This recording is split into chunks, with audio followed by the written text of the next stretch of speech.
Yeti. Hello, Moses. How are you? Hope you're fine. This is the Egotistical. Okay, where you go? Why have I got horns? Oh no. Oh, it's the Shylight Podcast. Oh, there's gonna be some drama ahead.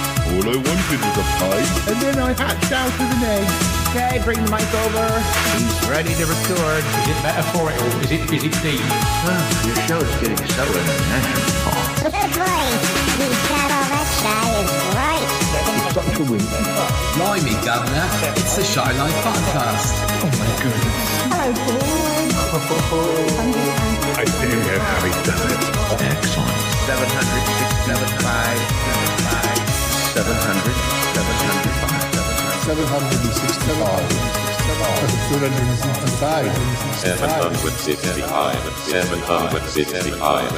Bonjour et bienvenue au podcast The Shy Life. Hello. Hello and welcome to yet another episode of the Shy Life Podcast with me, Paul the Shy Yeti. How are you doing? I'm all right. Got an interesting episode for you today. You're going to meet somebody new, somebody connected to Cromitty, somebody that Cromitty was, well, very close to years ago, like his mentor, basically. A gentleman called Professor Alonzo Crutch. He never really mentioned him until quite recently.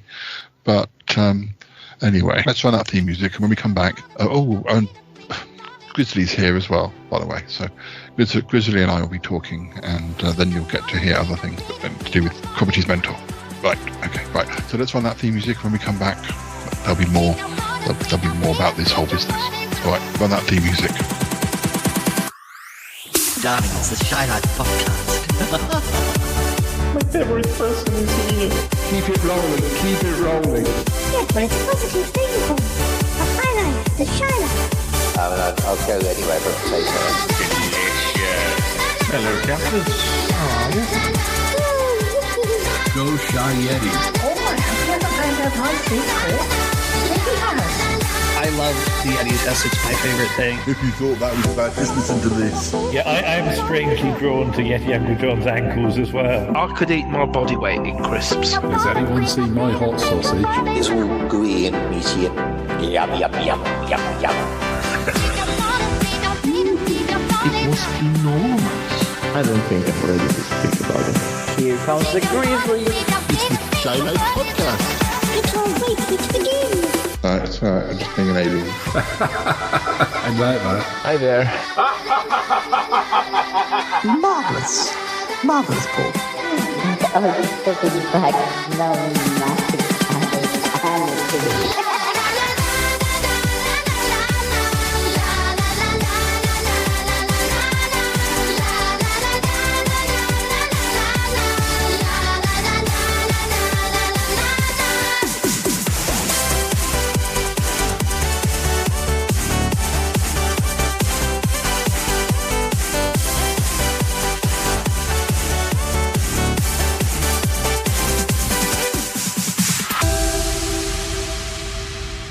Happy 9th birthday to the Shy Life Podcast.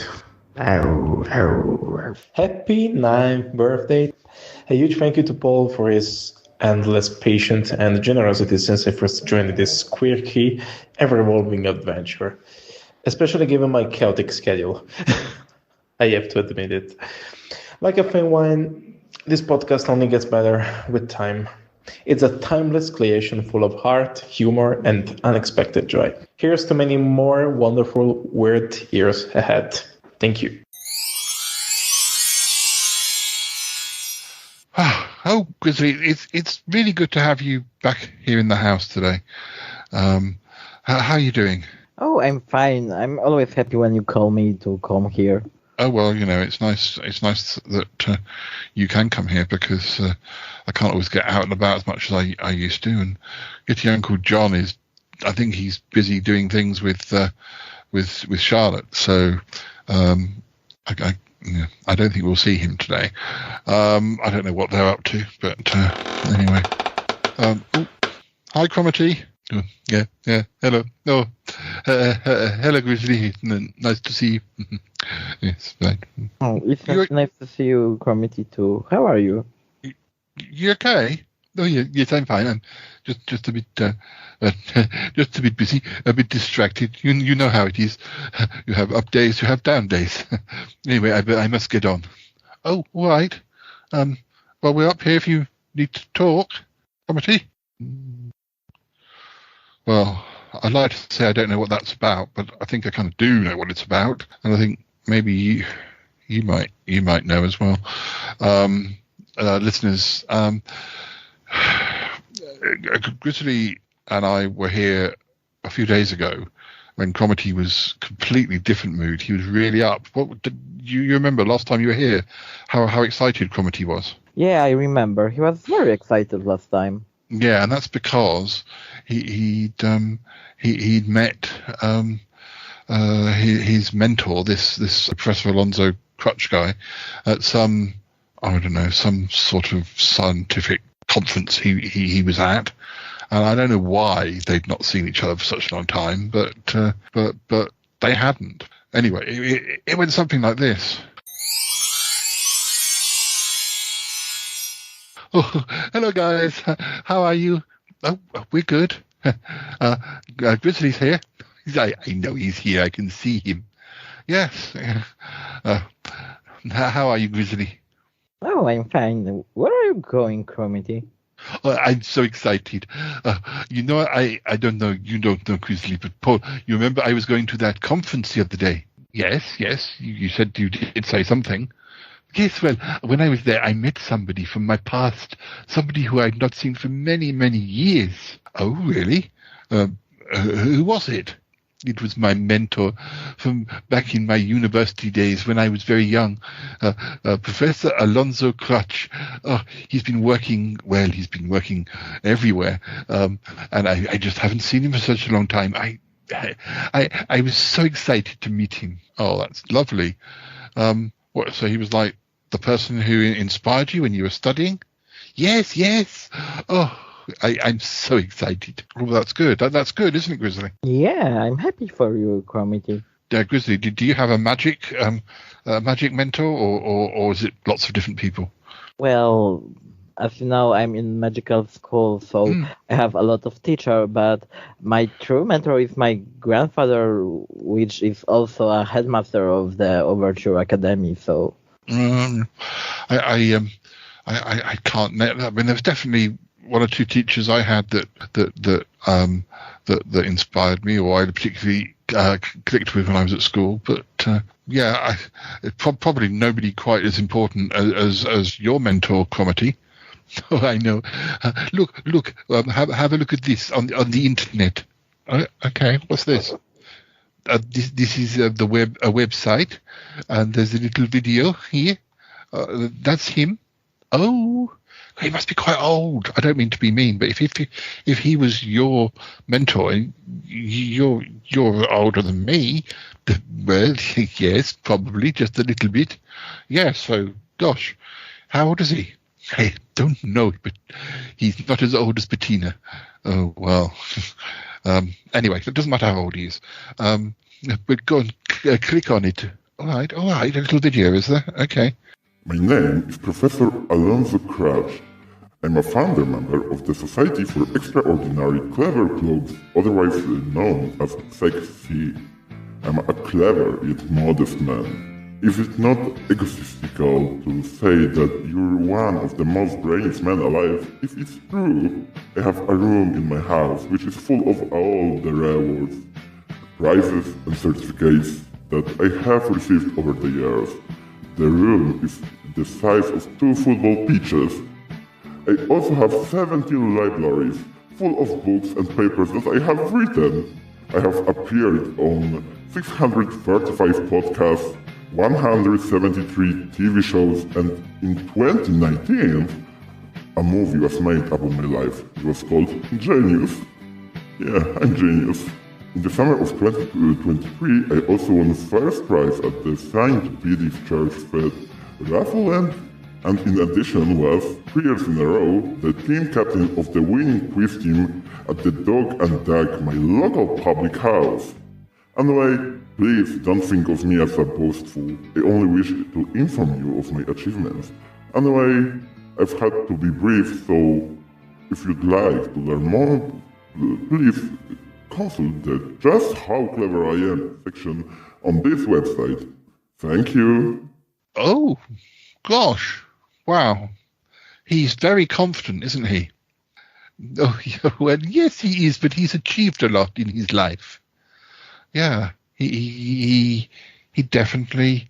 What did you think, Grizzly? Quite, yeah, he's very keen on... Everybody knows his achievements, but I guess that's fine. Yeah, I'm getting vibe of super, very extravagant mad scientist from him. Oh, well, I know. This is when they ask you to do these sorts of things. He's just, telling everybody, about his successes. Yes, exactly. Well, it must have been lovely for you to meet him again. Yes, it certainly was. Oh, I did like it. It was like a dream. Well, I mean, are you going to catch up with him again? Well, this is why I'm excited. Oh, right. Yes, he's coming. He's coming tomorrow. He's coming to see my laboratory. Oh, is he? Well, that's nice. I mean, we better let you get going. I expect you want to dust your laboratory. Yes. I think I will. All right. Well, you run along. All right, Paul. Lovely to see you, Grizzly, and good luck. Have fun, Cromity. Well, I'm sure that's going to go well. Very exciting. So, of course, time passed quickly, and the day of Alonzo's visit arrived. Cromity was very excited, as you can well understand. But before we find out what happened, we have something else for you.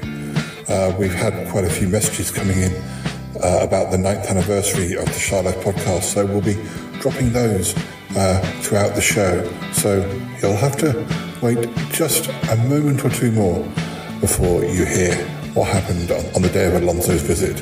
First, have a listen to this.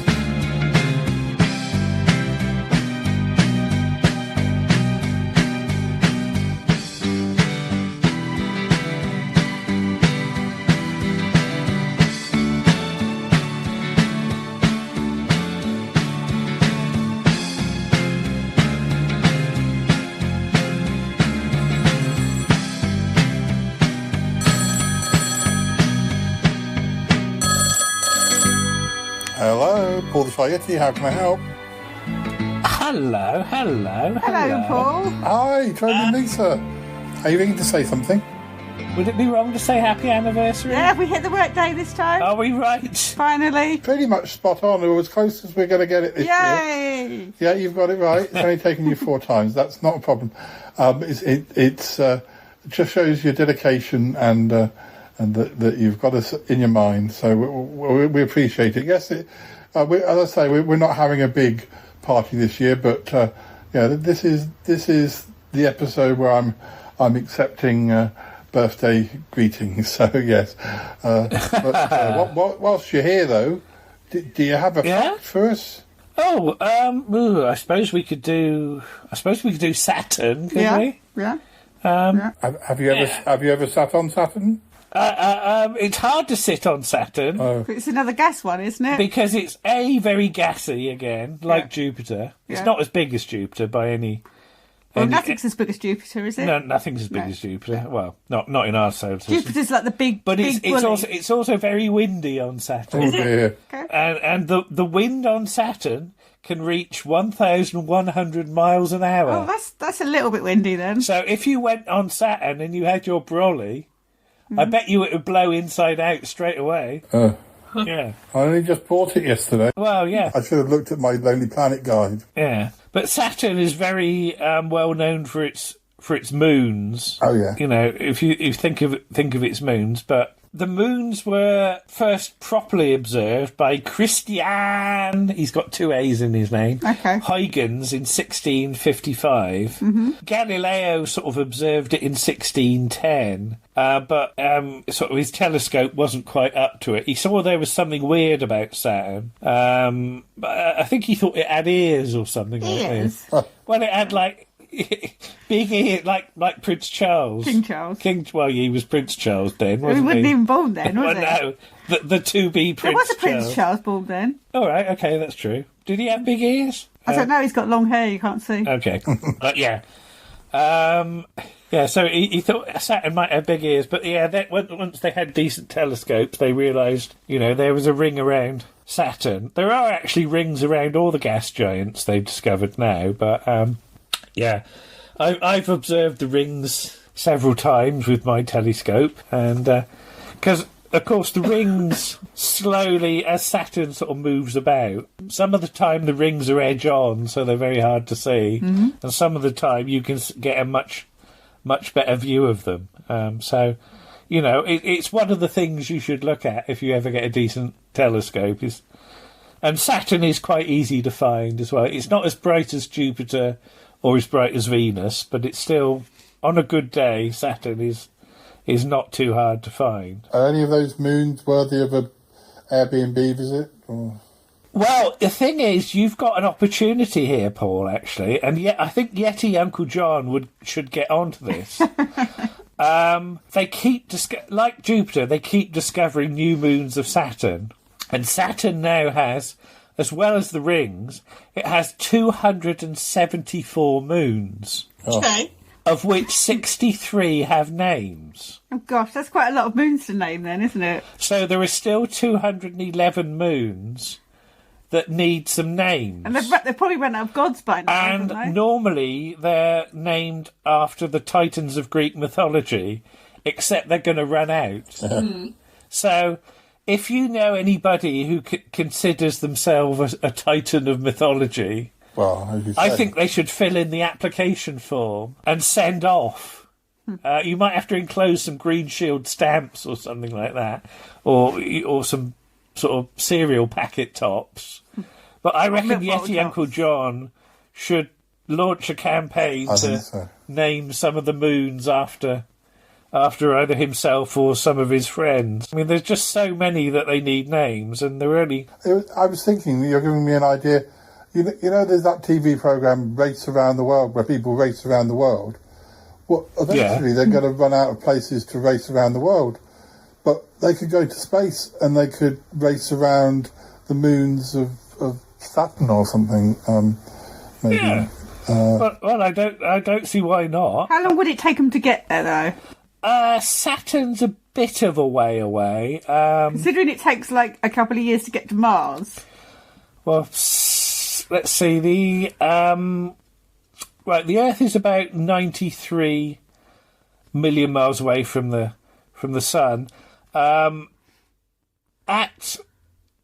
its closest approach to the Sun, Saturn is 1,352 million kilometres away. So you'd need a really fast spaceship. So basically, if you go from the Sun to the Earth, that's called 1 astronomical unit. If you go from the Sun to Saturn, that's 9 times further.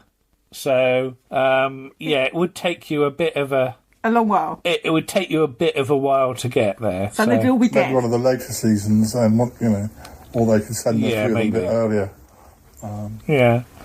But I mean, you don't have to, visit somewhere for it to be named after you. So no. I'd suggest getting in with the, with the naming thing, because, even if we did it semi-official, because this silly thing. Because they did it in Doctor Who last episode about having stars named after you. Well, the first episode. Yeah, the first episode, not the last one. Because the last episode was yesterday. Yes, all right. Okay. That had a cartoon in it. Thank you. This thing about having stars named after you is bollocks, really, because it's only if it's officially done that a star is, and there's a whole astronomical committee that has to be, they have to put it to the committee. Is it like electing a pope? Yeah, well, sort of, I suppose. Yeah.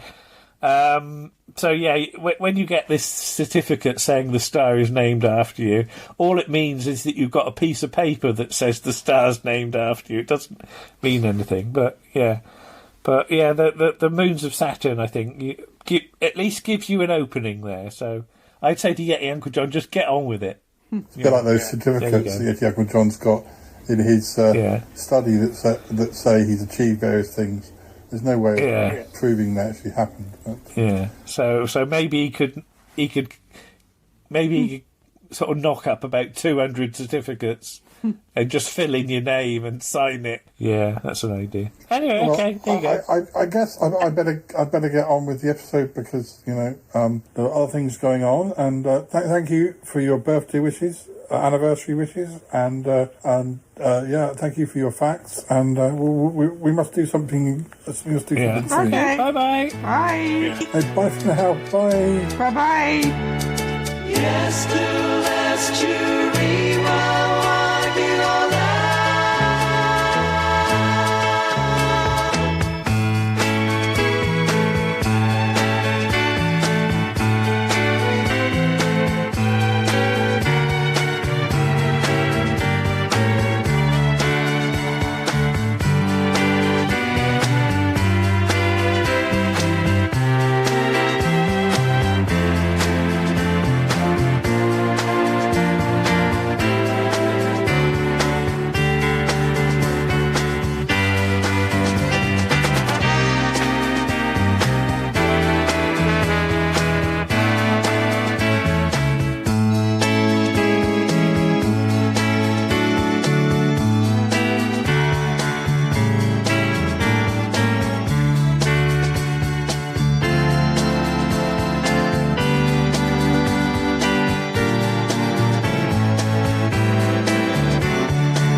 Come in, Alonzo. I'm sorry, it's a very modest home, but it's the lab that I really wanted to show you. Oh, yes, Committee, it's very modest. Oh, come in. I'm sorry, my flatmates they don't know one end of a Hoover from another, I'm afraid. But you might see a cat, but I'm not sure. He may be sleeping. He's Dealey. He's very old. He's a scientific, sort of revelation in his own right, I think. Yes, old cats, scientific, very interesting. Well, I mean. No, I don't know how much I should share. Your life is, in academia, and mine is, well, I mean, it's all space aliens and yoga vampires, and I know I've explained it to you, and I know. Well, it's not your world at all, but... Yeah, I prefer to make discoveries, not play with them. I mean, of course, he's not actually a cat, he's a space alien, but anyway, would you like a coffee or anything before we go down to the lab? Oh, no, I'm good. I have my brain accelerating smoothie before I came here. Yes, of course. How strange it was that you were the professor for Gianluca. If I had not been talking to him about mathematics and things, I would never have got onto the topic of his university life. He would never have mentioned your name, and I would not have known the connection. Oh, the world is so crazy. Oh, yes. What is crazy? I don't remember most of my students. Most of them have no talents or a brain worth of my time. I think that maybe Gianluca remembers you well, but hello, guys. It's Uncle John. I didn't know you were in. Yes, I wanted to meet your sexy professor. No. He's the professor from Sexy. SEC. Anyway, Alonzo. This is Yeti Uncle John. Hello, please call me Professor. Oh right, yeah, brain box. yeah. Well, it's an honour to welcome you to our fine abode. And have you put the kettle on yet, Cromitty? Well, we weren't going to have a coffee because the professor is already, he highly elevated intellectually, and coffee would just, ruin his vibes. Is that right, Professor? Exactly. Just please enjoy my presence here. Well, I suppose a man as sexy as yourself. Yeti Uncle John, please. This is not the joke. It stands for the Society for Extraordinary Clever Clogsies. Is that not right, Alonzo? I mean, Professor. Yes, that's the Society for Very Extraordinary Brains. Pity you couldn't get their committee. Well, sometimes, the student remains the student. I cannot become the master, You continue your work, and you have never let it drop. So, oh yes, what work is it? What exactly are you studying? I mean, what is your research area, Professor? Oh, everything. The biggest questions of the physics, of the quantum physics, of the time and time travel, of the space, the expansion, of the entropy, of the everything. Oh, One day I discover why people created gods and why we can't reach their powers. And I'm going to steal their powers. He's got a good sense of humour, Cromitty. He's got a good sense of humour. Yes. Well, I don't expect you to understand any of these Yeti Uncle John. Still, it's nice that you two could have met. But Alonzo is the professor is a very dear friend of mine, and he is my mentor, and we have not seen each other for such a long time. Oh yeah, well, it's lovely. It's lovely. I mean, it's not so long ago since Paul met it wasn't his mentor. He was the mentor, sort of. Oh yes, with the mysterious Walter. Yes. Oh, he seems like a nice gentleman too. We're lucky. Soon it'll be your turn, Yeti Uncle John. You'll be meeting someone from your past. Oh really? Oh, there's quite a few people. Some that I would like to meet, and some I'm not so sure about. Yes. Well, anyway, we don't want to keep you. How are things with the Magpie Hut? Are they nearly is it nearly finished? It's getting there. Alonzo, my dear friend here, he lives in a house that we call the Magpie House. He is a keen ornithologist. That's the bird one, isn't it? He cares for magpies. They live together. I think the magpies teach Yeti Uncle John more than he teaches them, to be honest. Yeah, it's possible. And there was a bit of a freak accident recently, and the whole place got destroyed, and it's being rebuilt though. But Yeti Uncle John has had to stay here. We have more space than you would think, because when you see the lab, it's all underground. Magpies definitely sounds like a very down-to-earth hobby. Very basic. Very pedestrian. Oh, that's me. That's me all over. But I do have my moments. I like to think of myself, rather than a professor. I'm not up to your standards, sir. But I feel I'm an inventor. I once invented a laptop made of cheese. It was perfect because you use it for, however how long you use it, and then if you get bored, you just start eating it. When it comes around to replaying, there's so many computers are like wasted when they're ready for scrap. But if you can eat it, then it saves on waste. but it never really got picked up on. But it's not the only idea I've had, I can tell you. But well, maybe another time. Yes, maybe another time, Yeti Uncle John. I'm here to show Alonzo. I mean, the professor, my lab and my work. And anyway, all right. Well, I'll be going. It's lovely to meet you, Alonzo, Professor. Yeah, lovely to meet you. Yes, I'm glad you enjoyed that. Well, we better be going. Okay, see you later, Yeti Uncle John. Yes, goodbye for now. Okay, let's go down to the lab, shall we? If you're sure you don't want a coffee. I'm sure I don't want a coffee. Okay, right, okay.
Martin.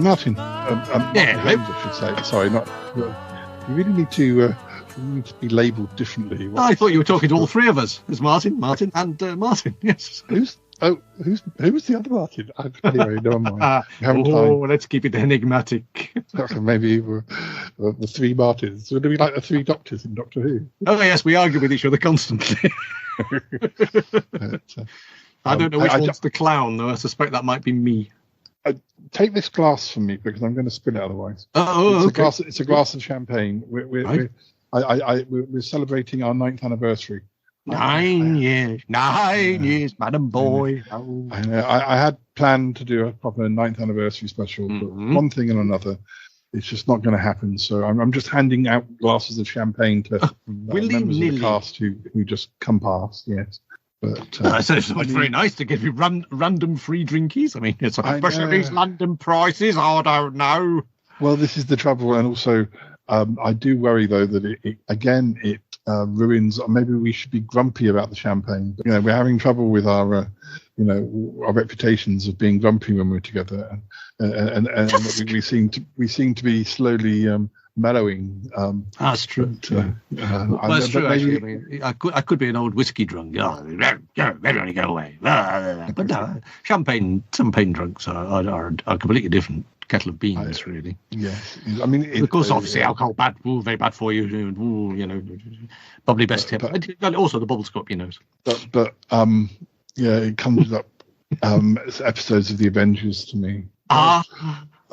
That one of my favourite scenes is the from the Tara King era being the one where they build the champagne fountain. And, I can't believe that works. It's just amazing. You do it with CGI if they made that scene today. But yes, I almost feel like I wonder if they had done a test with the cast there, or whether because Linda Thorson seems like as amazed that it's worked. I'm not sure there's that much acting in that scene. Well, I don't know. I do wonder whether they used the real stuff, or whether it was ginger ale, or whether it was just tap water with some vegetable colouring in it or something. It is kind of weird that you sort of you get the impression that television back in the era could be very flagrant with its money, and they had money to burn. I mean, certainly ITV, and they possibly just reused the real stuff. Yeah. But yet, you imagine that what would have happened had it all collapsed. Do you think they would have used the take? Yeah, I mean, I don't know if maybe it's take 4, and they've already ruined half the glassware in the home counties. I mean, obviously, there's a massive fandom around the Avengers, but I don't know about I don't know whether the convention circuit is because there are few of them now. left. There's few of them left now, but even when there weren't, I'm not sure that some of them would have necessarily be. I can't see Diana Big turning up to Avengers conventions in the 80s, or did she? I don't know. Were there? I think it's an interesting question, that actually, because I think generally speaking, the idea of fandom was weird back then as well. Sorry, I'm honestly talking all the old champagne here. I don't know what I'm talking about, Paul. It's all just keep drinking. Have another glass. Absolutely. Well, I mean, basically, all I got the impression was that in the 80s, everybody just thought fans were weirdos. And I mean, there were a couple of conventions. I mean, there was the Star Trek one where Bill Shatner told everybody to get out of the basements. There was a couple of Doctor Who ones in the 70s as well. But I feel that they were a bit nerdy and a bit weird and a bit strange. So actually, I think keeping away from. But of course, the other thing is Diana, lovely Dame Diana. Superstar actor. I think actually, weirdly, I don't know. Actually, did she ever attend anything like that? Would she have felt it was all? Not, I'm saying beneath her. I'm not saying, because obviously, her career it was still quite bountiful, even bountiful. But whether she went to anything because of Game of Thrones later on in her career. Oh yes, the Detectorists weekend. Stand in a field waving detectors at each other. No, I don't know. It's an interesting question. I just feel like the stories are less told. I haven't heard Linda Thorson talking about pouring champagne fountains. I think it's where what I'm getting at is that there are stories that people should have been asking them, and maybe somewhere they are recorded. I don't know. It's a funny thing, isn't it? I mean, it is kind of weird because again, we were very spoiled with Doctor Who conventions, but the stories themselves started to become a little bit slip of the tongue. The stories themselves started to become cliches in themselves. I turned around and everybody was wearing an eye patch. Ha ha ha. Yeah, those stories are well known. But it's interesting because I've got friends who have written biographies of people who are no longer with us, and really, really lament the fact that they can't talk to these people. And yet sometimes convention footage usually convinces you that actors can't remember a damn thing about anything, But I think it's as that, sadly, that the generation that made those programs is leaving us at a horribly fast rate these days. There are very few people left who actually worked on some shows that you really wish we knew more about. I think it is kind of interesting that you sort of now feel, even when you read interviews that were done, there are so many questions that you wish people had thought to ask, but they just didn't ask the sort of questions that we want to know now. It's a very odd requirement, really, because I mean, let's face it, somebody actually asking how many takes did that champagne cascade take, and did you break a lot of glassware and everything like that. I suspect it's quite niche knowledge, Paul, to be honest. Well, that's why you have to, and I specifically mean you, Martin. Oh. After we finish speaking, you're going to when I run invent my off. time machine. You're going to no. You're going to go back to the office. You're going to go back to your office. You're going to find out who Linda Thorson's agent is. You're going to write to her agent and say you've been doing a podcast for X number of years, and would she be willing to appear on it? You want to do an episode that features on her career, and then you have her on when she agrees and appears on Vision on Sound as your guest. You can ask her all these questions. I'm happy to be your co-host that episode, obviously. And yet Uncle John will also join in as well. Paul. How little influence I have, you know. I don't think some of these stars you do think, I mean, Linda Thorson may well say yes. Well, she said yes to Father Brown, to be fair. Well, she was a great friend of Paul O'Grady, so she's got a sense of humour. Mm-hmm. So, Well, maybe.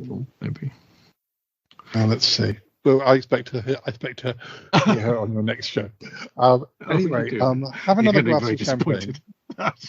I'll wake up tomorrow and think, God, what did I agree to? I'm sure I said something to somebody. Oh, don't worry, I'll be waiting for the playback. Once you've done the hard work, I'll take over. Right, I'm just about to fall over in this corner now, so that's good. Have another glass of champagne and think about and whilst you're in a state of inebriation, write to Linda Thorson's agent, please. Here's some paper. I'll probably get Linda Robson. Linda Ronstadt. Any Linda. Random Lindas across. Linda Carter. You might. That's not. I can take over. Anyway, I'll let you go. Happy night to the Shy Life podcast.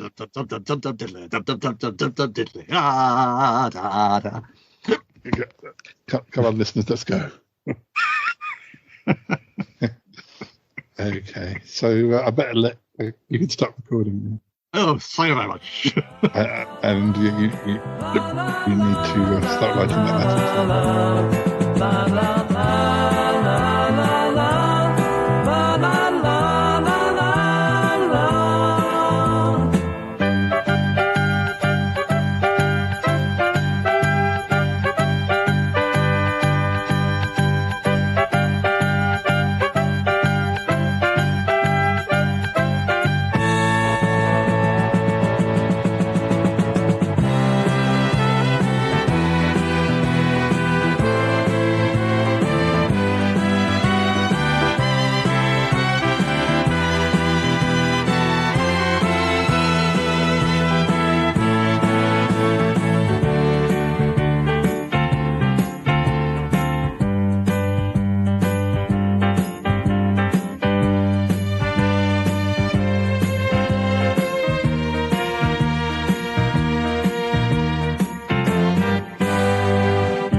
I'm very excited to introduce you to my robot. Well, it's kind of Paul's robot, but he was gifted to. I mean, robotics has been a bit of a speciality of mine, and working on devices and things.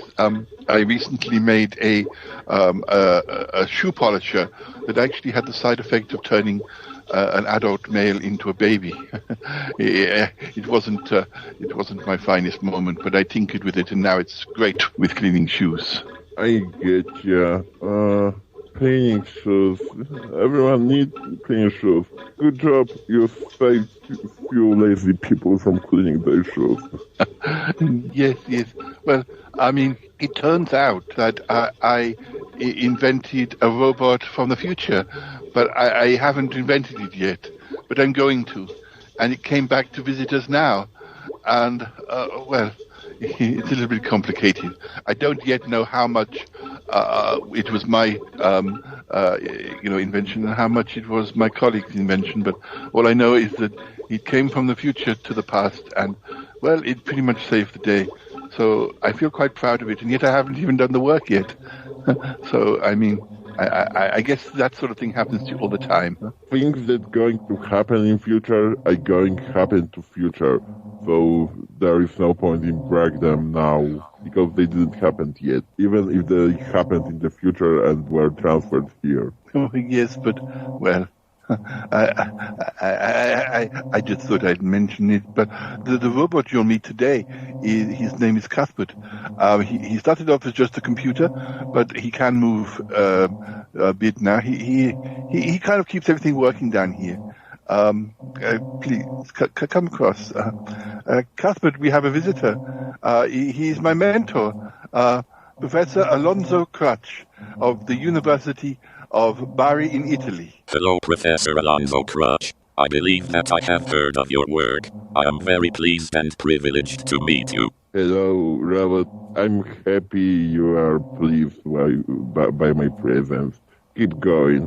I will do so, sir. I am currently working out the weekly shopping budget. I am sorry to say that they have high expectations for what can be bought for the small amount of money that they give me every week. Yes.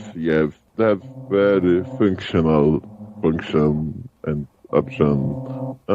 Keep going. That is my life, Professor. If you ever find an appropriate job for me at your university, then please let me know. I don't mean to be rude, but sometimes I think that I am wasted here. Sure, I understand. If we will have opening for such a basic robot, I will let you know.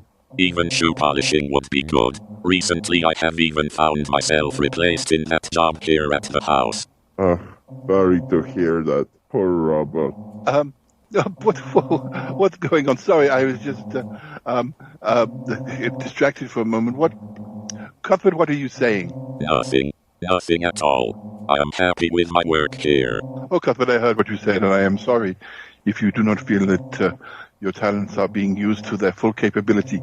Maybe we could arrange some sort of job swap with one of the computers in each spaceship.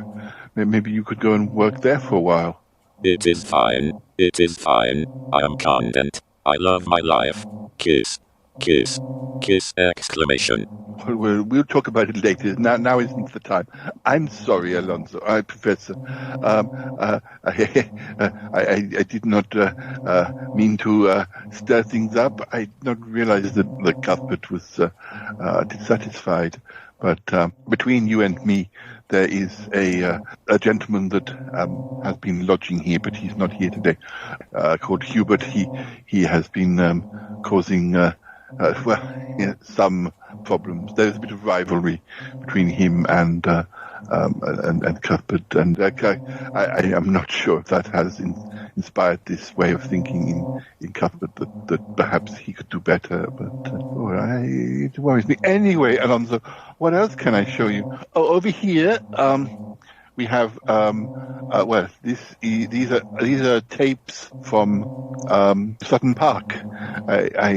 I don't think I've ever told you that much about my many years in Sutton Park. This all happened after I was studying under you. Oh, you didn't tell me anything. And back to your robot, rivalry between humans and robots should be forbidden. It's unfair for the robots to fight with their makers. Well, I understand that. I mean, Hubert isn't his maker. Hubert's just another tenant. But he is human, so if kind of maker. Oh, well, I suppose so. I've never really felt that way with Cuthbert. I know that I worked on him and I made him the robot he is today, but he is an intellectual equal. Probably he's superior to me. But, so it is strange. I don't really believe that, about the servant master thing. Well, I don't know. It makes me feel strange, but I guess, what do I know? Exactly. What do you know, Cromity? Well, I'm sorry. What I was trying to show you with these tapes, this is an archive of, it's actually Paul, you have not met him yet, of course, who owns this, well, he owns the house, and I'm here thanks to him. And, in the 90s, when he and I first met, I was living in a place called Sutton Park, which you may or may not have heard of. And, Paul was documenting things that were occurring there. And, he and I were estranged for many years, but we've been good friends again for like 8 years or so now, or maybe more. That's nice. Yes. These tapes are in the process of being digitized, and they kind of have been digitized, but the specialist involved is constantly trying to improve the quality, and yes, this is sort of Paul's area. This area. Sorry, it's a little bit damp here. There were some plants here until recently. This is the area where Hubert sleeps when he's here. My quarters are just over there. It's all very basic, but I feel like when you're a scientist, you can never really rest. You cannot afford to go to parties or things too often. Well, I do go to some parties, but when I say, I'm not a proud man as far as, do research projects and I sleep and I am, as you've said, in many ways I live quite a basic life because that is the way the science is. It's not about extravagance. I don't think. Parties are very important in the life of mad scientists. They are a place where you can collect money from the people there. I don't necessarily associate as a mad scientist, but I suppose I can tell you. But I am worried that you may think less of me. Professor, can I be frank with you? Yes, I can't think less about you than I'm doing it now. Professor, I'm sorry if the way that I conduct my laboratories and not up to your standards. I do like parties, and actually, it's funny. Well, I never really thought of weddings and parties as a networking opportunity, but I see your point. Yeti Uncle John and I, though, have been dabbling in wedding crashing and party crashing, but it's been much more about getting nice food and drinks and helping me with my confidence, because I am afraid in my adult life I have become one of those people who always does what people ask of them. Even people who take advantage of me. I will drop everything to support a friend. Some people have said that's a good quality. Other people think it's a weakness. Oh, you should focus all your time on getting money and making new experiments. Well, maybe, having Yeti Uncle John there gives me confidence, and I guess it doesn't have to be all about the food. In future attempts, we've done so very little. It's been very small parties. A couple of children's parties where we appeared where I appeared as a magician and Yeti Uncle John appeared as my beautiful assistant, and then a birthday party. And as I said, it was mainly about the food, and we weren't mixing with people who would have had any money anyway. But in the future and next year, later in 2025, we're aiming to move up to weddings and society events. So I guess there will be that opportunity to network. I just thank you for not judging our rather unusual hobby. There is nothing to dread. Thank you, Professor. I think that I would definitely think about this and talk to Yeti Uncle John about slightly rearranging or evolving our plans for wedding crashing. I feel better actually if I think of it as a way of networking. Actually, it does feel more legitimate.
Hi, listeners.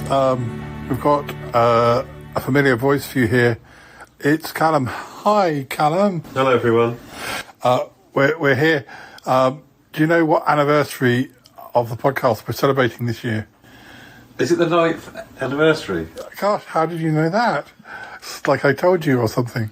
Yes. Can you believe that you've been a voice on the airwaves for 9 years now? 10 years ago. We're not having a big celebration this year because next year it's going to be all fireworks and space travel, but or something. But I do think, whilst I had you here, though, we could do a little quiz because we haven't recorded many recently because I've got such a backlog of those sorts of recordings. But anyway, you start. We'll do the one where it's the one where, listeners, you remember where there are questions, and if you get the answers right, you then have to work out what the connection is. So, you ready? Yes. What does Mickey Mouse bring to life in the film Fantasia? Like a brush or a broom. Yeah. A beanie, a Gatsby, and a pork pie are all types of what fashion item? Hat. Yeah, you're remembering what you've given. Broom and hat. What was Mr. Bigglesworth in the Austin Powers movies? The dog. Wrong. That was wrong. No, okay, don't tell me. Cause... You can get rid of which lump on the skin?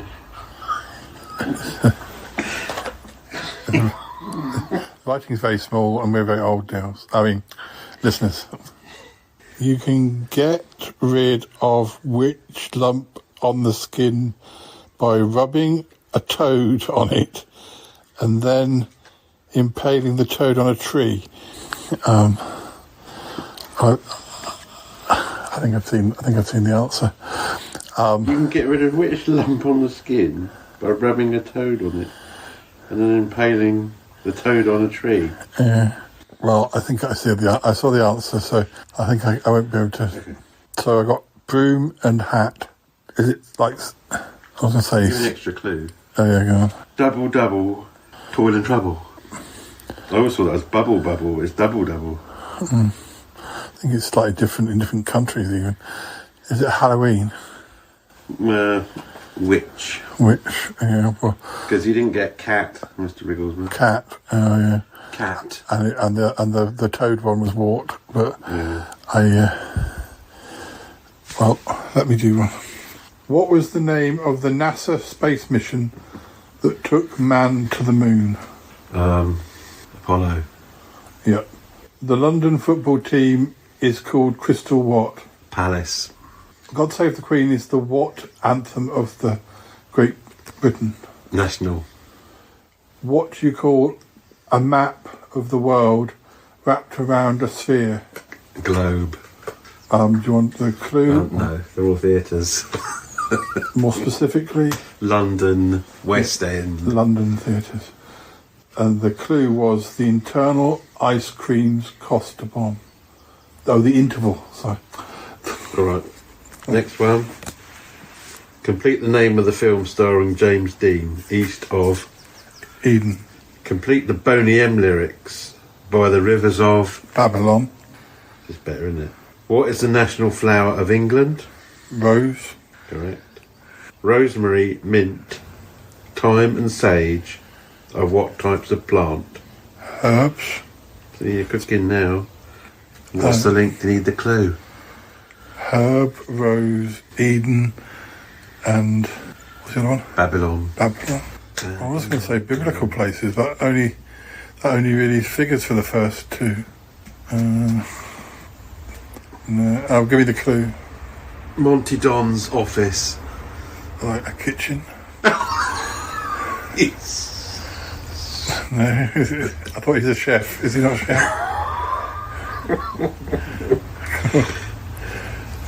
What was it? Dr. Graham. Bell. Q. Kew Garden. The gardens. Yes. Oh, Gardens of Eden, Garden of Babylon. Garden of Rose. A Rose Garden. Yeah. And Herb Garden. Yeah, and Dr. Graham Garden. And Monty Don was a garden. What? Yeah. Is he a gardener, is he? He is, yeah. No idea. In the US, they would say apartment. What would we say in the UK? Apartment. Flat. Yes. According to the song, there's no business like what business? Show business. What is the name for the track and field event where runners must hurdle obstacles and water hazards? Steeplechase. Name the type of skiing where long, thin skis are used to walk up hills. Cross country. Yeah. Are they all equestrian sports? Horse competitions. It seems only fitting that you've done that one. The clue was fox hunting doesn't count. Wait one. Who was Foreign Secretary from 1989 to 1995? Douglas was the first name. Douglas Hume? No. No. The Rat something was a group of 1960s actors that included Frank Sinatra, Dean Martin and Sammy Davis Jr. The Rat Pack. That's correct. Which P is one of the 7 deadly sins? Pride. That's right. Oh my God. Malala Yousafzai was shot by the Taliban in 2012 for campaigning for girls to go to what? School. That's correct. For school? Yeah. Pack? Yeah. And the other one? The P, the 7 deadly sins. Oh, pride. So they're like packs of animals or groupings of animals? You got it. Groups of animals. And the clue would have been? You're in one now. A link. And what's the one I got wrong? Oh, Douglas Hurd. Okay, this is the last one. Who replaced Terry Wogan as the host of the Eurovision Song Contest in 2009? Well, he's not the host, is he? There's generally two hosts. Yeah. But I think the answer you're looking for is Graham Norton. Yes. Which company made the Spitfire car? Which car? Which company made the Spitfire? Triumph? Yeah. What letters are represented in the NATO phonetic alphabet as Kilo Tango Mike? K-T-M. And which London street is famous for its large number of private doctors and surgeries? Harley. What's the link? Motorbikes. Pardon. Graham Norton, a motorbike. Motorcycles. Yeah, 2 wheels are better than 1. No, sorry. 2 wheels are better than 4. I can't even read it. It's making up to go along. It's quite dimly lit. Yeah. That's the same problem. Well, there we go. It's our 9th anniversary quiz. It's a triumph. Well, that was at least one of the words that we discussed in the quiz. It's a tragedy. Well, thank you, Callum, for your 9 years of faithful service, and may you have 9 years more. Oh God, I got to edit from 9 more years. No, it's fine. Delia will be taking over duties soon. So, let's get back to the show. Thanks again, Callum. Bye for now. Goodbye. Love, love, love. Love.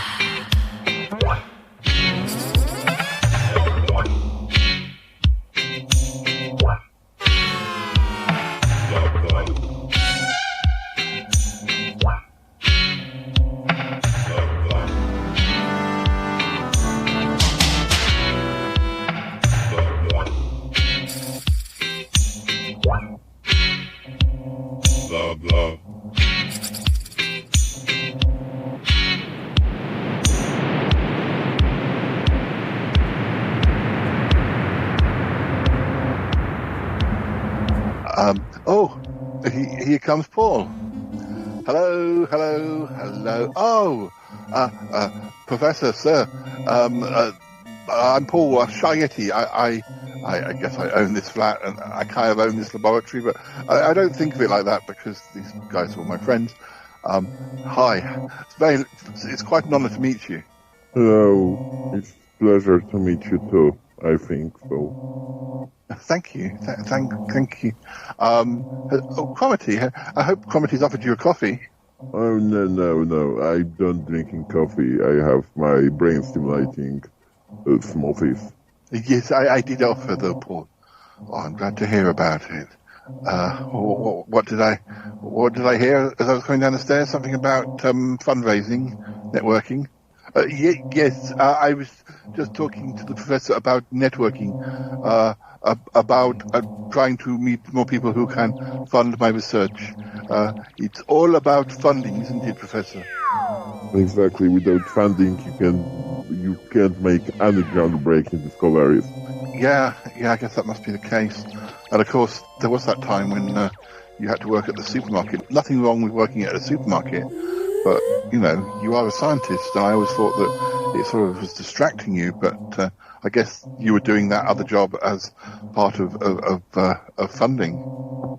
Yes, Paul, it is true, Alonzo. I have had to do some work that is not strictly scientist related, but not at the moment. It's all good. I have got some funds for my next project, but I can't really speak about it at the moment because it's too early, and I don't want to jeopardize the possibilities of funding the project. Yes, it's understandable. I guess it's quite a competitive environment. After all, I mean, Alonzo, you might be sorry, Professor. you might be like trying to get funding for your project, and Comity is trying to get funding for his project, and I guess you could be like in competition, even though you're in Italy and he's over here. I guess the finances, may come from a similar location or something, or they might be the same people. Oh, no. As a member of Sex Society, I don't have any problems with funding because they are funding everything I want. Oh yes, the Society for the Sexy. Yeah, I heard all about it. Well, of course, you are a much higher profile plantist than my dear friend here, but I mean, we couldn't do without him. Oh, thank you, Paul. Yes, the professor, he has been in the scientific community for such a long time, but constantly achieving, and I'm afraid I was not made for greatness like the dear professor here. Well, I think I can agree with that. Yeah, it seems like you do. Well, Comity, can I just have a word for a second? Yes, but Professor, please just have a look around, have a word with Cuthbert. I suppose you'll have to be making a move. Don't you have the sexy AGM tonight, the annual general meeting? Yes, I should go soon. Well, it's been so wonderful to have you here. We had a lovely meal down at the Harvester, Paul. The professor, I think he enjoyed the meal. It was, fish and chips. It was very nice. It was very British. Oh, well, yes, I'm sure the professor is used to having dinner at Rule's restaurant when he's in London, or the Ritz. I expect you enjoy the high life, but the Harvester's good for people like us. Yes, well, we are a bit limited out here as to where you can go, but yes. Well, anyway, have a look around, have a speak with Cuthbert, and just have a quick word with Paul. Okay, I will look around. I don't have better things to do now. Comity, you're right. You were very excited about meeting the professor today, but now you seem a bit deflated. Well, I mean, I don't know that he is the I don't know that he is the man that I remember. I mean, he is so much about his own work, and I was hoping that he would give me a few ideas and encourage me, but I think, if anything, he's encouraging me because if I do get funding, then maybe he'll be more interested. Oh, I see what you mean. Well, I think I was right. That you're like his competition. I know his standing is far higher than yours, but I'm surprised in the way that you even brought him down here. Don't show him anything. Don't let him see anything that any top secret plans or anything. Don't want him getting ideas unless he's prepared to collaborate with you and share his funding, and presumably at the university he has even better equipment than the lab here. I mean, your lab's wonderful and everything. Oh, I know, Paul, but I also there's something that Cuthbert said, like that he was talking to the professor, and I felt like he was trying to get sympathy. I don't understand. It felt like Cuthbert would rather be in that big university in Bari in Italy. It feels like being here is not enough for him anymore. He's evolved beyond the laboratory, probably beyond the Shy Life podcast. I mean, he's only in some episodes. He probably feels like he should be the star now. There's nothing to stop Cuthbert having his own podcast, the Cuthbert Life podcast or something. Oh, Paul, I don't think it's that, but I did offer to arrange some sort of sabbatical between him and Eek. He could go over there and work with Eek. Then one of Eek's computers could come here.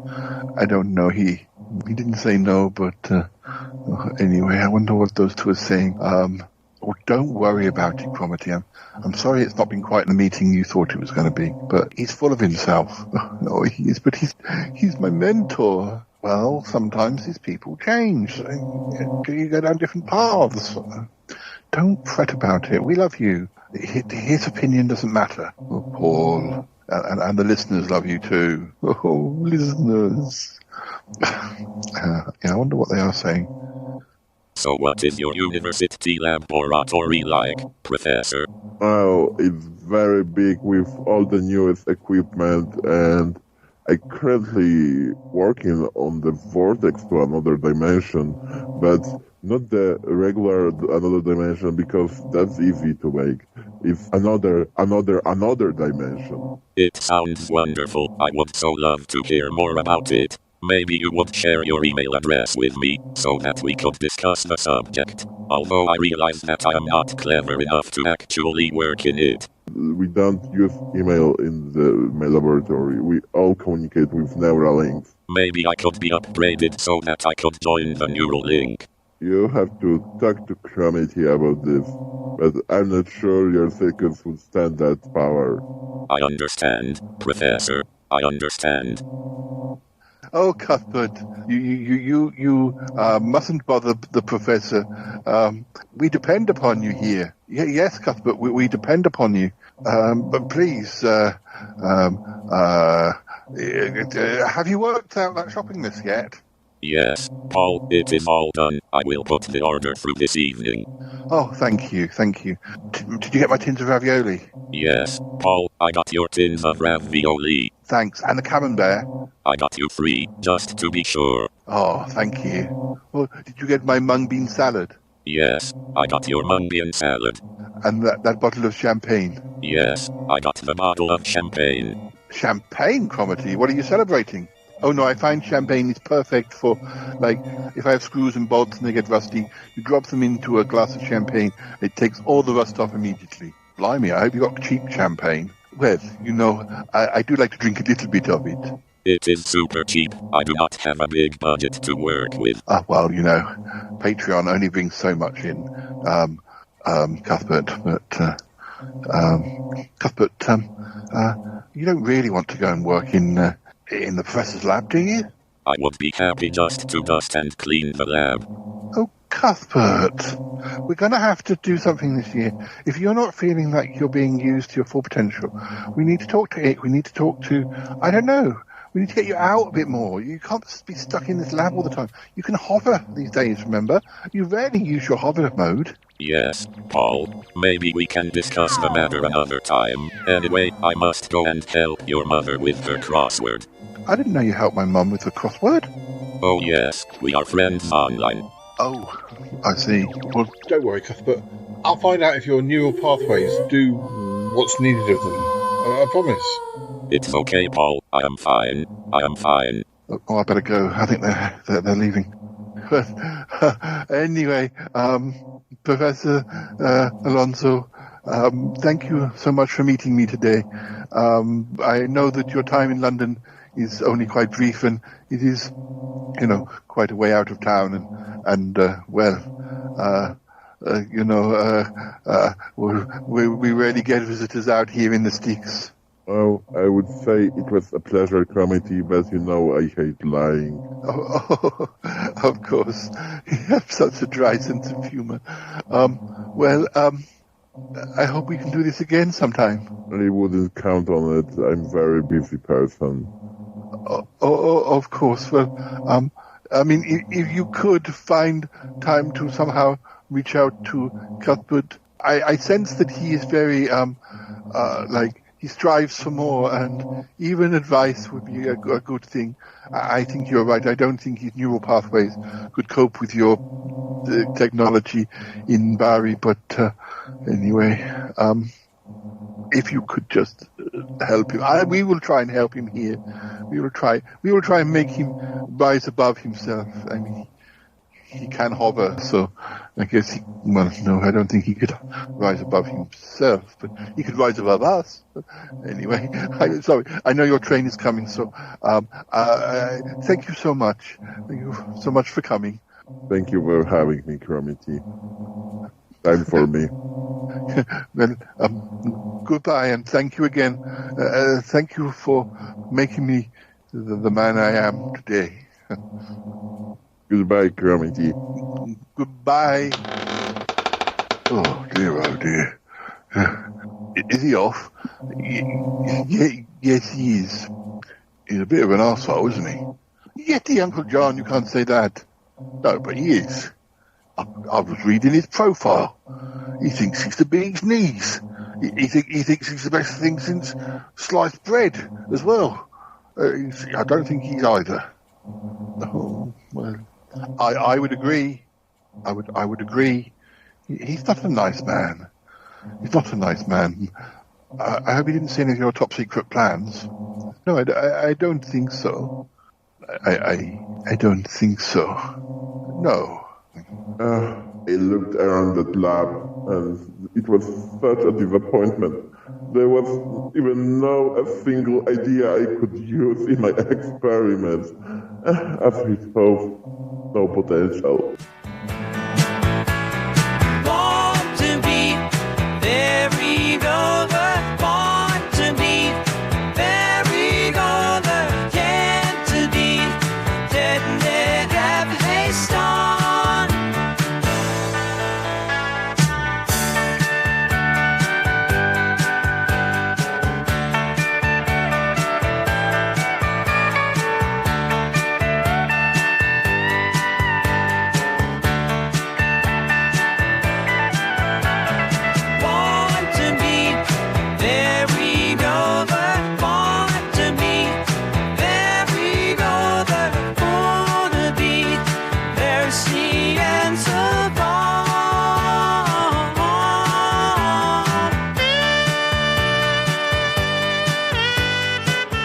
Listeners, we've got a special guest here. It's Harry. He's here. Harry, hello, you're here. Hi there. Hi. How are you doing? Yeah, I'm not too bad. How are you? I'm okay. One of the reasons I wanted to speak to you today is because we're celebrating the Shy Life Podcast 9th anniversary. 9 years. You're looking great for 9. I know, but do you realise that means we've? You were involved right from the start, pretty much. You're certainly in like early episodes. Yeah. But you've been involved in the Shy Life Podcast longer than I had you involved in Sutton Park. That is. Sutton Park lasted about 8.5 years or so. Oh, because wasn't I on the very first episode of You were on the very Park? first episode of Sutton Park. And although there were more episodes of Sutton Park, they were shorter. We've done over 750 episodes now. And that's not really nice. Harry's showing me a picture of... He said that you can turn cats into people or something. Is that what you said? Yes. It seems to have turned... It seems to be like half human, half cushion, half blanket. I thought he was going to make Dealey look like a person but still look like a cat. That just looks like somebody from a Saga catalogue. It just looks like an old guy. That's what they do. They basically... It's meant to turn them into equivalent humans. I mean, I did do one similar. I tried to do before, but it came out like that. That's Dealey in a box. Hot, actually. You've turned my cat into a hot guy. But he's not as old as Dealey is. But if I saw him on Tinder or something, I'd swipe whichever way it is to swipe. Anyway. You can't get off with your cat. I'm sorry. Well, no, he doesn't look like a cat there. He looks like a hot guy. There's rules against that. You're pretty hot, aren't you? There's rules against it. Yes, Stu was putting up with all sorts of things today because we just watched a 1984 Doctor Who story called The Awakening, which had a great big face with green eyes poking through a wall and being scary, and Diaz has got great big green eyes, and I'd asked him if he thought he might be so he's been putting up with all sorts of insults today. Yes. Poor Diaz. But yeah, if you strung together all the 750 plus episodes of the Shy Life Podcast, duration wise, that's quite a lot. Yeah. Is it like almost, was it an hour for each one, or at least more? an hour? Some of them 2, one or two of them even 3. So, gosh, an hour is a minimum, except for some of the early episodes which were shorter. But, so what's been the biggest highlight episode of the 750? If you had to pick one episode, we've done some fun. We've done some fun ones when we've been down in Dorset. Not Dorset. Yeah. No. Well, we were in Dorset when we went to. We've been to Folkestone together, but we have been to Dorset when we went to Swanage. That's right. And doing ghosty things. Those episodes are fun when you it makes you like a diary, and you. Well, the time we went to Swanage, we had to. We did the dice rolling. And yes, we had one really sunny day and one really wet day, and we had to sort of influence what we could do as well to a certain extent. It's nice to go out and about, but it's not quite the same as when I used to do my Shy Yeti on location videos, and I could go out and about and show people where I was. Sure. It's not quite as effective on audio, but yeah, it's difficult to pick one. But silly ones or ones where you're improvising, that brings me back to the Sutton Park days and I enjoy. You had lots of little characters, didn't you? And sort of. And one or two of them were there back in the Sutton Park days as well. Yes. Like Cromitty.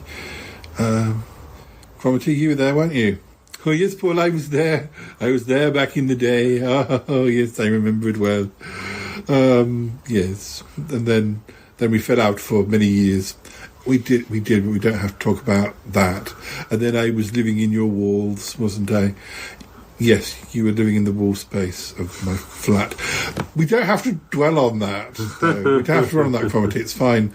Now you have your own laboratory in the basement. I do, Paul, yes. I do. It's very nice. But there's a man there who has set up a bar. Well, yes, that's Hubert Gentry, as you well know. But anyway. Anyway, I'm talking to Harry. I know, you continue. Yes, so yes, as I was saying, some people were, like yourself and Cromitty, were there back in the day. But anyway, I'm not sure what we're going to do for our 10th anniversary next year. I have to do something dramatic. We've already had dramatic things going on this year. But have you been doing anything dramatic? I haven't got anything particularly dramatic. I went to Cambridge recently. Cambridge is very dramatic. I'm going to Prague tomorrow. Oh. Which can be dramatic. Have you been to Prague before? Yeah, ages ago, because I went there with Troy probably about 15 or 20... No, probably 20 years ago, actually. Yeah, and, of course, he knows that place really well. Yeah, I went to maybe a year or two after you. I went with Callum in about 2006 or 7 or something. Oh, it's a great place, and you go on there, and it's a little bit like going on a Dracula sort of film set. It's the only place I've ever drunk absinthe. I don't think I'll be doing that. In small quantity, in some sort of cocktail. Yeah. I think it was called the Green Death, and that's an episode of Doctor Who. So I was like, I'll have to have one of those. I have to have a Green Death. Yeah.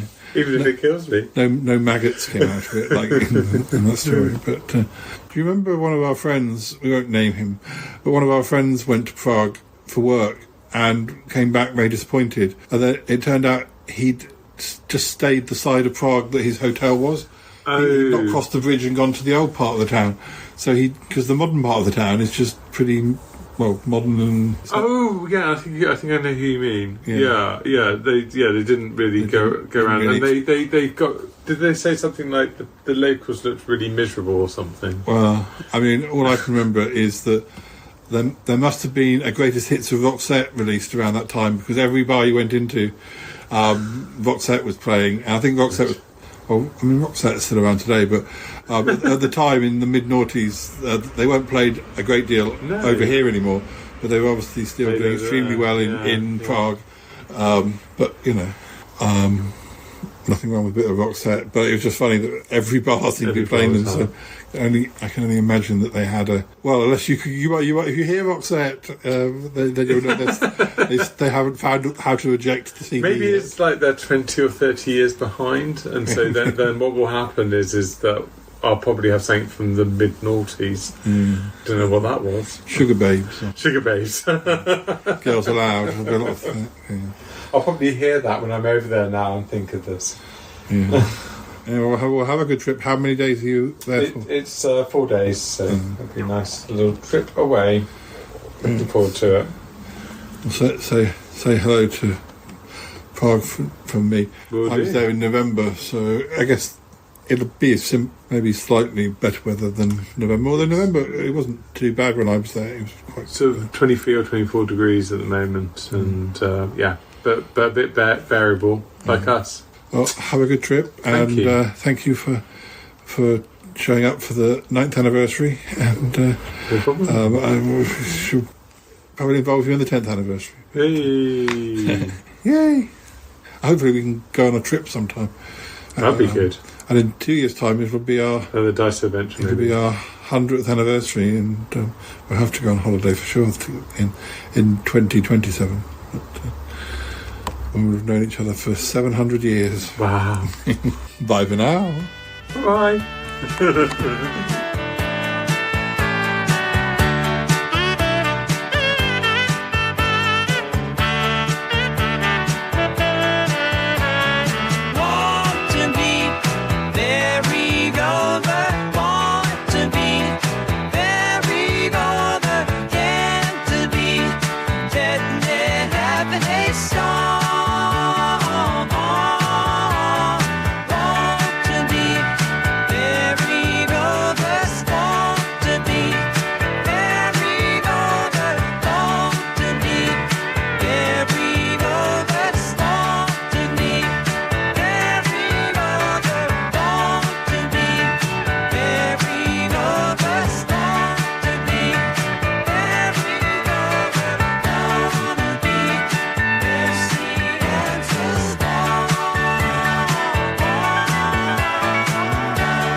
How are you feeling?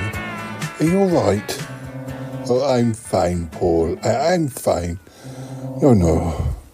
As everyone's been saying, we were really sorry that, Alonzo isn't quite the person you remember him as, but sometimes it's good to get a reality check. Yes, Paul, I guess so. Oh, well. I don't have to invite him over again, do I?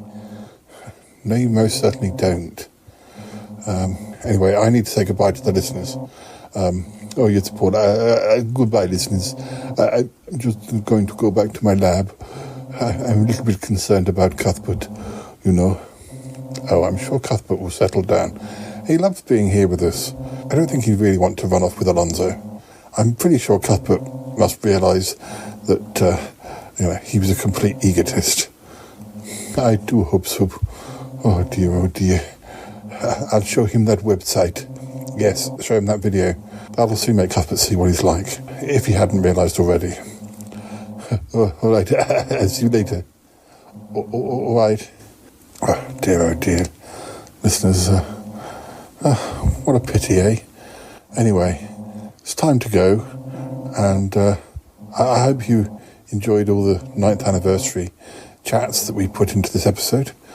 A bit of a distraction from egotistical Alonzo. But anyway, well, as I say, thanks for listening. Join us again soon. And I hope that our little show will continue for many more years. Yes. All right, I think that's about it. You take care. Bye-bye for now. I think there's a bit of extra material and other chit-chat coming up. But anyway, that's for you to listen to, not for me to listen to. All right. As I said, take care. Bye for now. Bye-bye.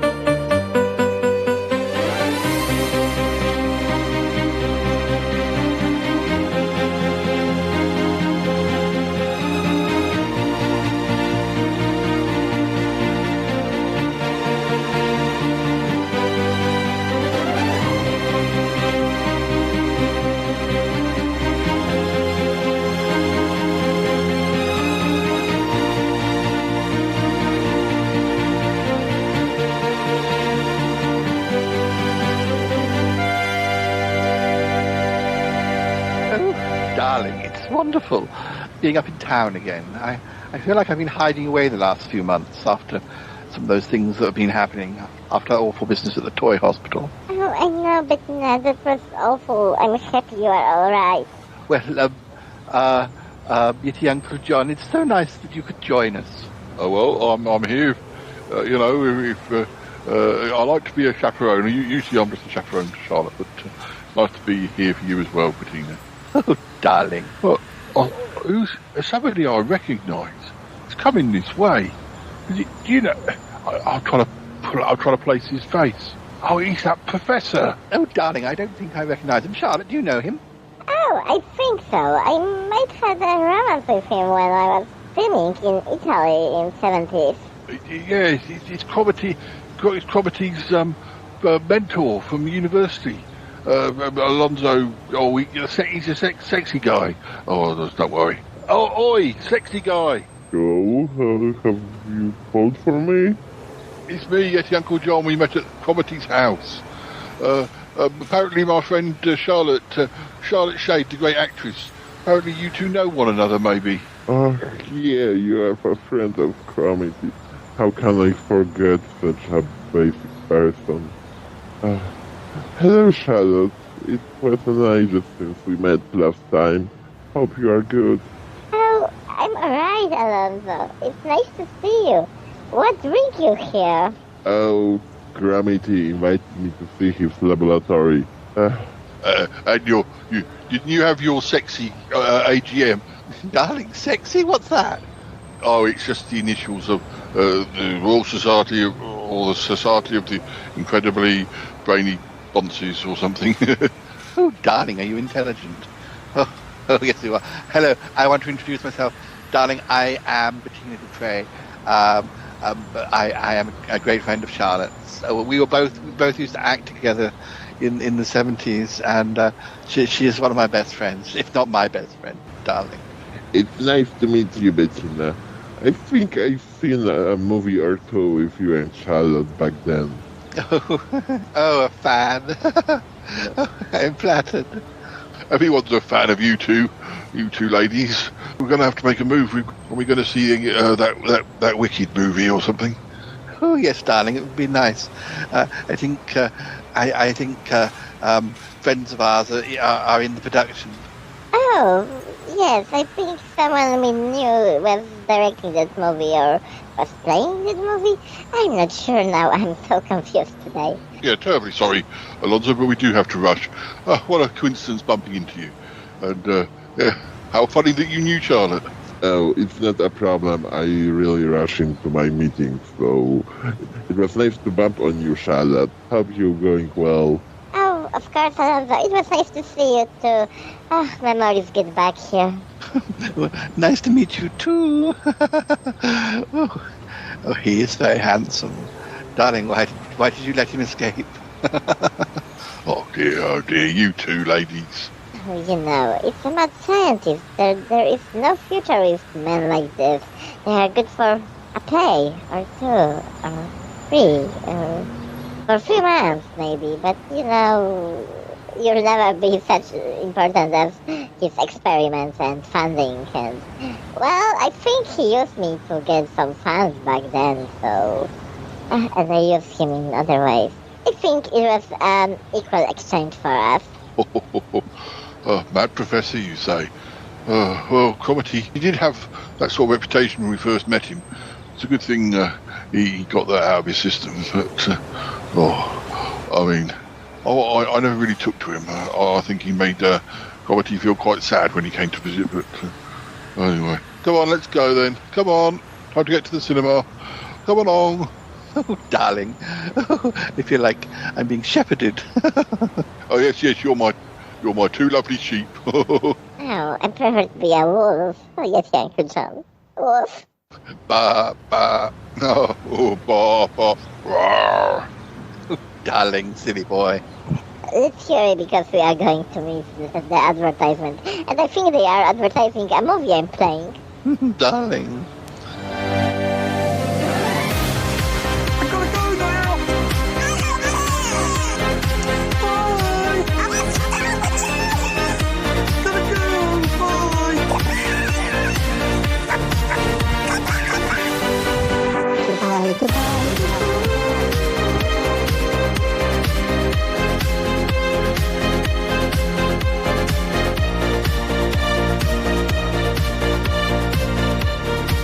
goodbye, goodbye, goodbye. And yes, goodbye, goodbye, goodbye. Wow, really? No kidding. Thank you, darling, and you too. Bye-bye. Oh, that sounded good.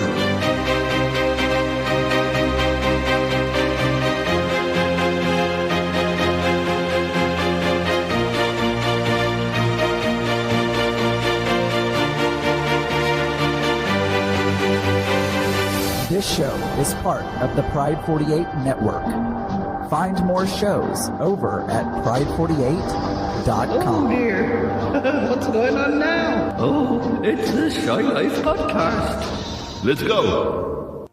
I have a voice. I have a voice. You have a voice. You have a voice. We have a voice. We have a voice. Unique voices in podcasting. UnivazPods.net. That is so cringe, oh my god. You're a man of culture as well.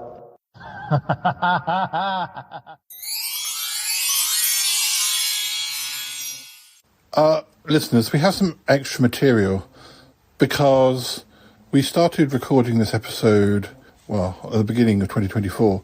It was actually an idea I came up with Gianluca. Gianluca was originally going to play Alonzo Crutch, but he's not had the time to.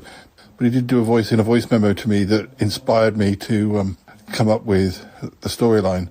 And this was also sort of before Hubert Gentry became a much bigger part of the show, because to a certain extent the characters, well, they didn't actually come out as much. I was a bit worried they were going to be very similar, but they ended up not being as similar as I thought they were, just similar types of people. But anyway, what I forgot was that back in March, when we weren't sure when we were going to record Gianluca's lines, or if we even were, Matthias and I did record scenes for the episode so that Gianluca could just come into the episode and just do the main scene with Alonzo.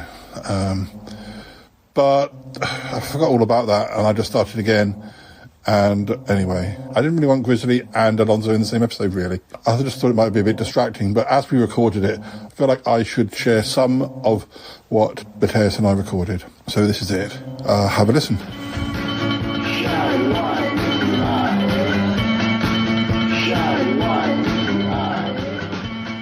Come on, Cromitty. I feel like I've let you down. No, Polly, you've not let me down. I was so busy with Grizzly being here that I never asked how the whole thing went with the professor when he came to visit you. I kind of getting the vibe that things weren't so good. Well, you know, he was not he was not as encouraging as I would have liked. Is that what happened? You thought that he was going to kind of congratulate you for all of your achievements? I mean, that's what I thought as well, but he wasn't like that? No, Paul, he was not like that at all. It was pretty much bad from the moment he arrived. Go on, tell me more.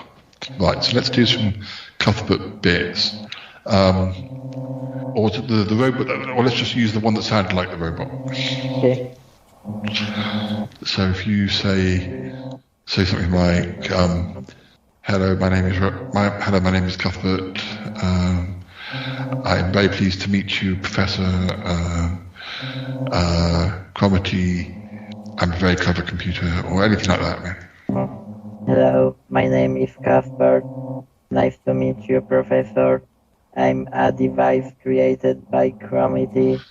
I'm a AI assistant. I can do the advanced mathematics equations, do the shopping list, order the shopping, create a music playlist, send the laundry to the dry cleaning, administrate other devices in that laboratory, work on blueprints for new devices. I can do my 12 times table. I can speak in 27 languages.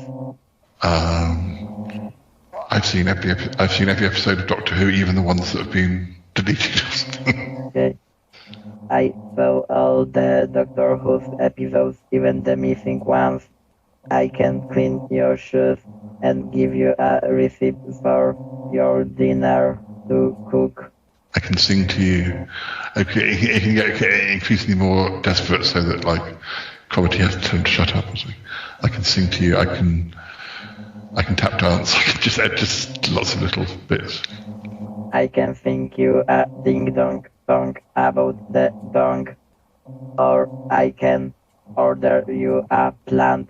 You can take care of it, or hydrate your cactuses, or order you a meal.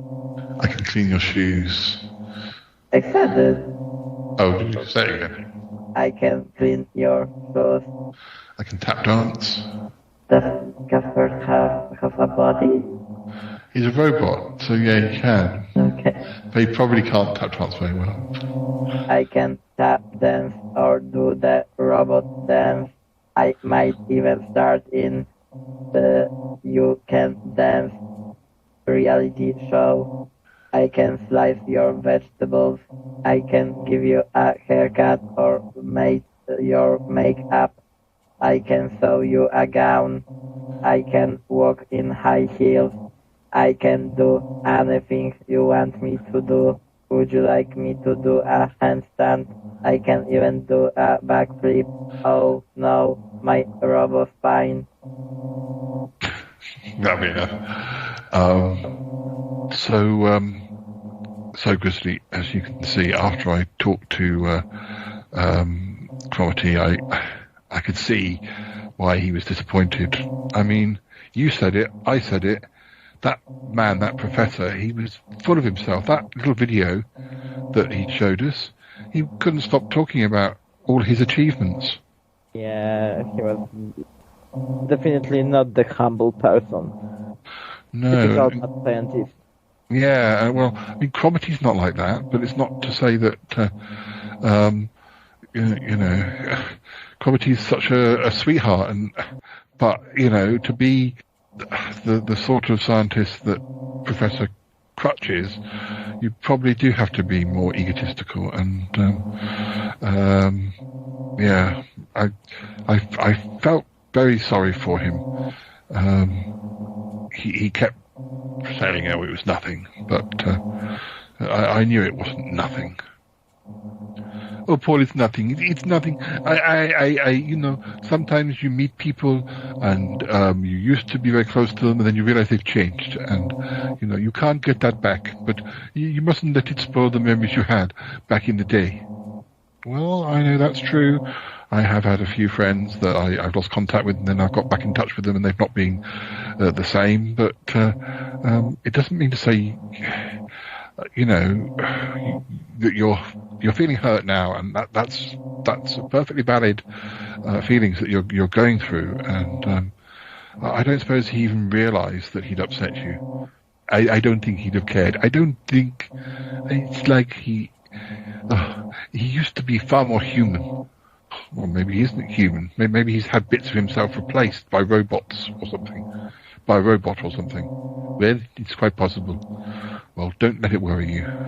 Please, Cromitty. No, I'll try. He said he'd try, but you saw what he was like earlier. I don't know how we're going to solve this. It must be so disappointing. What can we do? What can we do to cheer him up? So sometimes when your idol disappoints you, the only thing you can do is wait for the moment you're gonna be just better. I mean, from the sounds of it, he wasn't impressed by the Cuthbert experiment, the voice experiment. I've not properly heard it. I've only heard it, to a certain extent. But even Cuthbert, from the sounds of it, even Cuthbert was getting sort of a bit desperate to impress. But I don't know. Oh, here he comes now. Cromitty, can we just have a word? Oh, hello, boys. I don't really feel in the mood for talking. Oh, come on. I'm just telling Grizzly about when you met the professor and how much he upset you. No, it's fine. No, it's not fine. It's not fine. And I said it wasn't fine when I spoke to you before. He's a disappointment. Paul, he's not a disappointment. He's just an asshole. Oh, well, yes, he is. He definitely is. Isn't he, Grizzly? Yeah, it was easy to spot when you were watching that video on YouTube. I wonder if there's any way we can hack into that video on that website. You know, put a little bit of magic on it. Do you think we could do that, Grizzly? You know, have him say things that aren't real, but it... You know how AI can kind of make people do things or appear to do things, or do you think we could play around with that video and, you know, get a bit of our own back for Cromitty? Well, that would be nice, but unfortunately magic doesn't work on the regular devices or the internet. We would need a hacker. Listeners, I mean, you might think it's a bit judgmental, but, well, you heard what that guy was like. Nobody hurts our Cromitty and gets away with it, even if they are some scientific genius.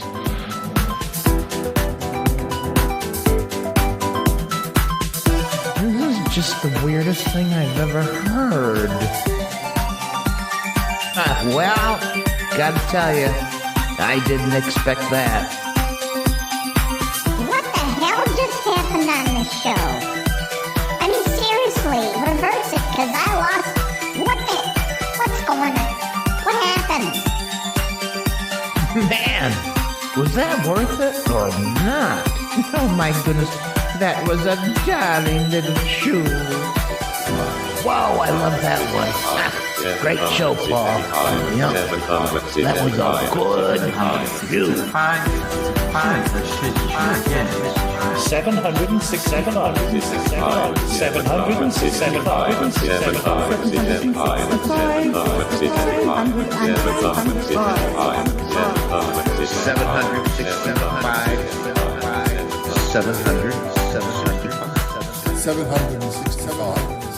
I need you to get over here as quickly as possible. We're going to have a party.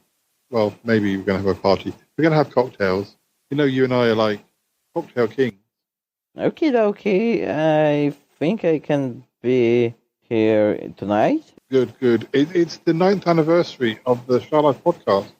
We're not doing a special episode, but I'm just trying to get people over to come and have a glass of champagne. I'm trying to stagger it as long as possible. I've already had one or two other people here. It's just too difficult to get everyone to arrive at the same time. So, anyway, but as I say, you're my cocktail king. So yeah, we need to end the celebrations. Next year with the 10th anniversary, that'll be a big one. But yeah, it would be great if you could be here.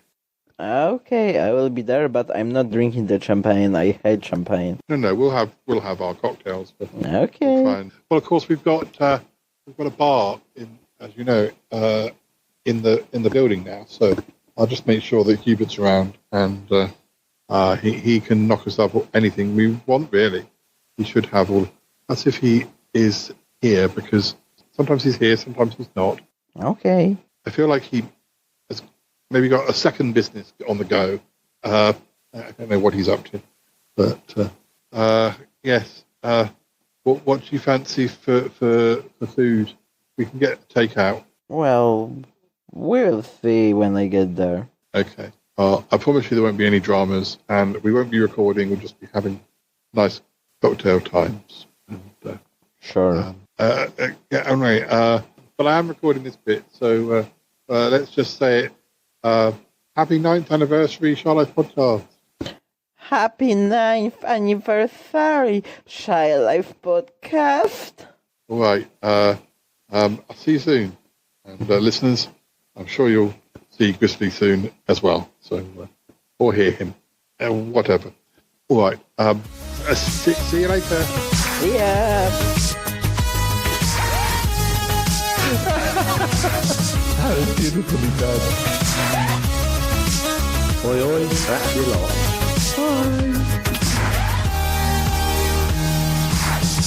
Oh, everyone's a critic. Voila. You can always call me. I'm happy I have all of you in my life. Dear. Let's do high fives. Well, the listeners can't see that. We're doing high fives, listeners. We're doing high fives. It's time to go. Goodbye, listeners. Goodbye, listeners. Bye-bye. Bye-bye now. Talk to you soon. Bye. Yankee!